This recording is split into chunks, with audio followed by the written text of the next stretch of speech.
Hi everyone, it's Jean from the inkyowlstudio. A big warm welcome to my new subscribers and another warm welcome to those who've been following me for a while. I really do appreciate your support so very much. It just means a lot to me.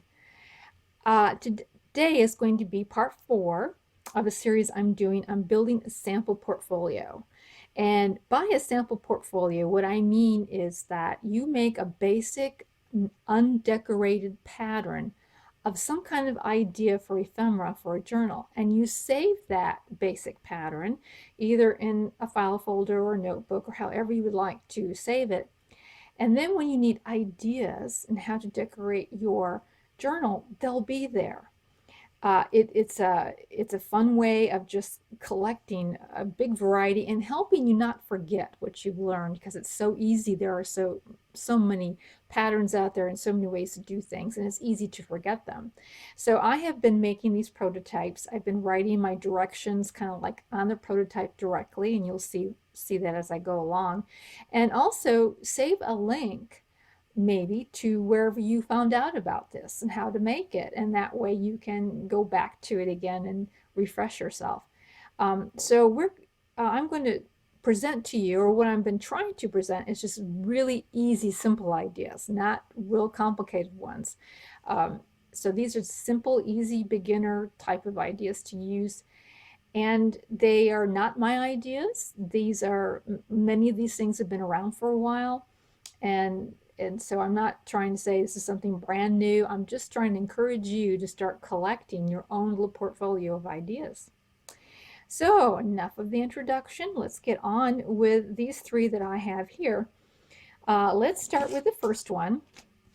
And the first one kind of builds up on one that I did in part 3, the last one.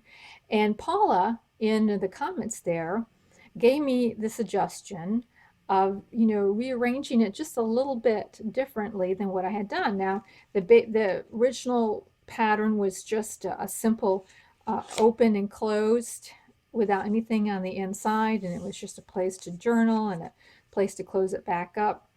But this is going to have some little papers on the inside by making one little small adjustment, excuse me.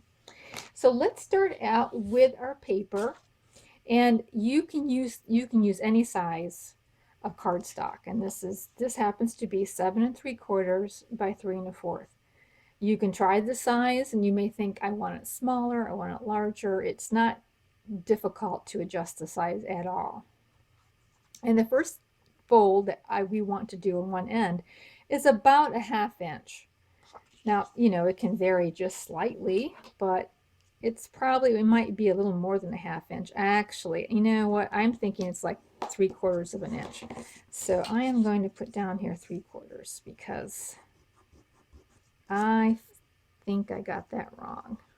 Yeah, this is more like 3/4 of an inch, as you can see here. Yeah. So let's do that part, and then the top part comes down. Now in the other pattern, you only came halfway down your fold. All right, and then you folded it. Well, this one, we're going to go just past it a tiny, like 1/8 of an inch, just a little bit past that original fold down there. Okay, I want to make sure you can see that. And then we're going to burnish it. Now a scoreboard really does give you the cleanest fold, but if you use something to burnish and really put that fold down there, I think you're okay. Now once you've done that, the next step is now you're going to come down within about 1/4 of an inch to the bottom, about 1/4 of an inch right there. Yeah, about like that. So it's about 1/4 of an inch, and I lay it down here. This is 1 inch here, so yeah, it's 1/4 of an inch. Now this fold might be a little bit more difficult, so I would suggest you start from here and fold it out, because you're folding it very close to the original one. So if you see here now, you've got this little spine, little pleat in here, and that's going to make room for your paper to put on the inside. And so you basically just, I usually just staple, and you come up about that far, you know, not quite halfway, but about that far. You can cover these staples up if you'd like. You know, you can leave them however your design would be. And I better write out here 3/4 of an inch so that I can remember that. So this is a prototype. I'm not going to decorate it. I'm just going to make the basic structure of it. I've cut paper here, and the paper I cut is a square, 2 3/4 by 2 3/4. I have 8 pages. You know, again, that's kind of up to you, but you kind of want the paper to fit in. Try to go above your fold here. So my fold was probably a little longer than usual. We'll see if that'll work. We'll just see if that'll work. If not, then maybe we may have to adjust it. Then I staple the top part up over here. Now you have 2 ways of doing this. On this particular one, I put the decorative paper down and stapled and let the staples show on the outside because I happen to have staples that are kind of colored. But if you want to hide the staples, then you would, of course, staple first and put your decorative paper on last. But I'm going to go ahead and put my decorative paper on like this. Seems to be a little, here, maybe it was this one here. Well, there's a little scrap piece of paper. Let's fold it in half first, and then we'll just put it across here. And I'm going to staple the outside so that I can remember that this is stapled. Right? Okay. Oh, there you go. Simple as that. And let me cut this off like so. Now I'm going to glue, and I'm using glitter glue, but you certainly could use Fabri-Tac or whatever you got. I'm going to glue that whole base there. And I'm just going to place it in here so that the top, it just sits like right here, right, so that the top can fold over it. So if you can see the fold, the 2 creases here, it's kind of like at this last one here. Okay, right? And then you can have your little matchbook then with some writing on the inside. And you can make this a pocket, you know, really. You can, like I say, make this any size you want. You can make it long and narrow, short and long, you know, I mean, there's just whatever size. But I think you get the basic gist of how to put one of these together. Fits a little flatter that way.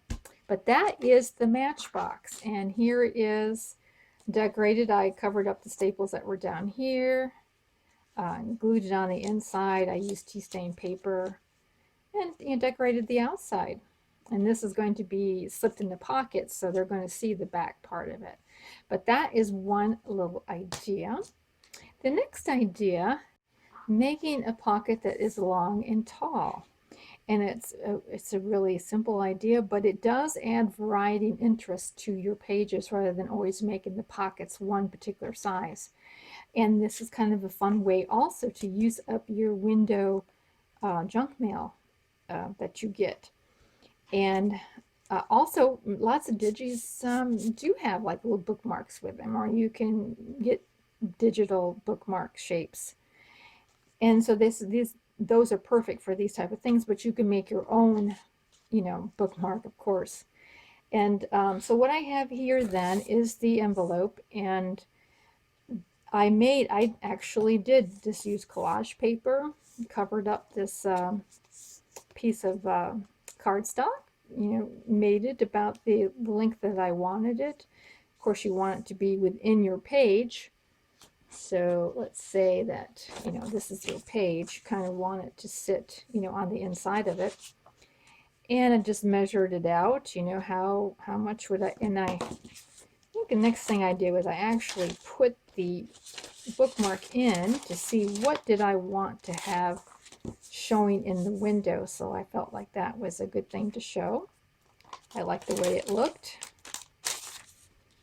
And then we're just going to cut this just, a wee bit wider than the bookmark, just within probably, 1/8 of an inch within it. Then we're going to, you can determine, do you want some of the bookmark to stick up the outside, or do you want it to be closed all the way in? Are you going to put a little thumb notch in it? Kind of decide how you want to do that. I think I'm going to make mine as long as my bookmark. And then you're just going to cut it just like this here.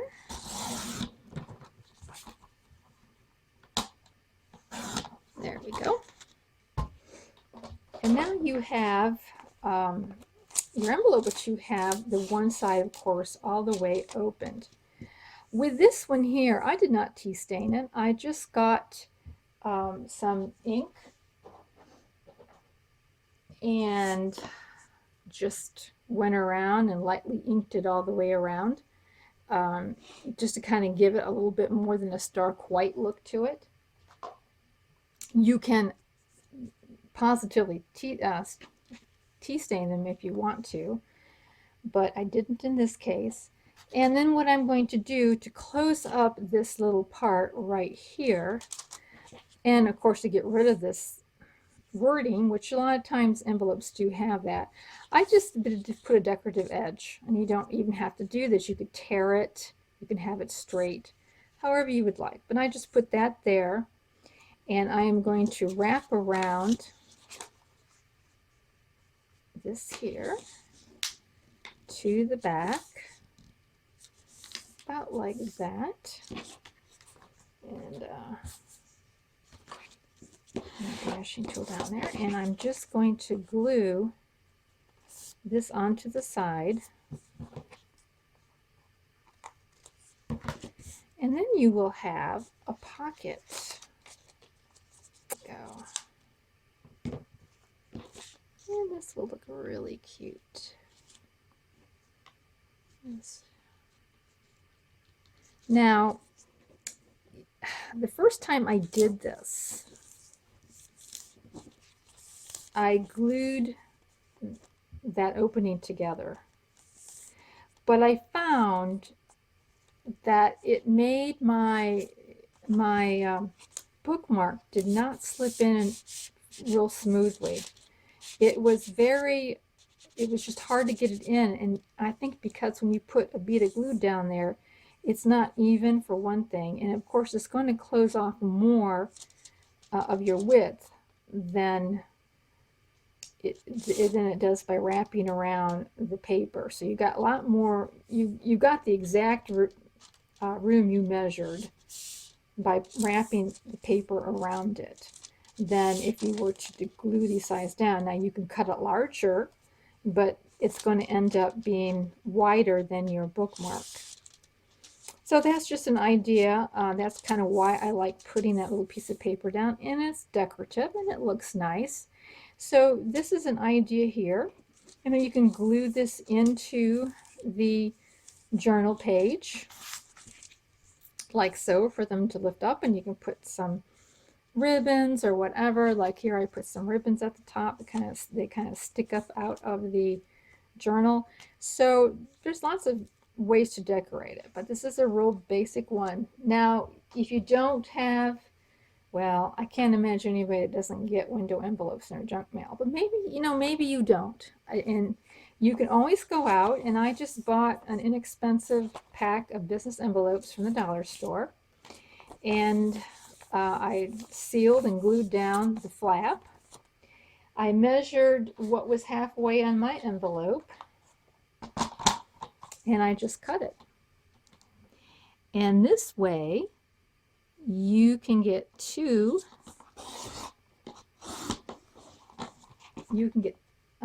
of them out of one envelope. And of course you'll have to probably have to cut your bookmark to fit later on after you've cut these in half, and then you can just snip it off however tall you need it and put your paper wrapped around it. If you're going to be using your pocket loosely and it's going to be a floating pocket, of course you'll probably want to cover all of the back, you know, and maybe the whole thing. So that's another way to do the envelope pockets. The last one is actually, it's another simple idea. I just made a little notebook and I took long strips of paper. They were leftovers from other cutting projects. And then I took a piece of cardstock and put it at the back, all right, to kind of give us some stability. I glued the last page onto the cardstock. That might not be necessary, but I felt like it would be helpful if you'll see what I do later on. Then I sewed the top of it together, but you can staple and then put lace or fabric or paper, whatever you want, over it.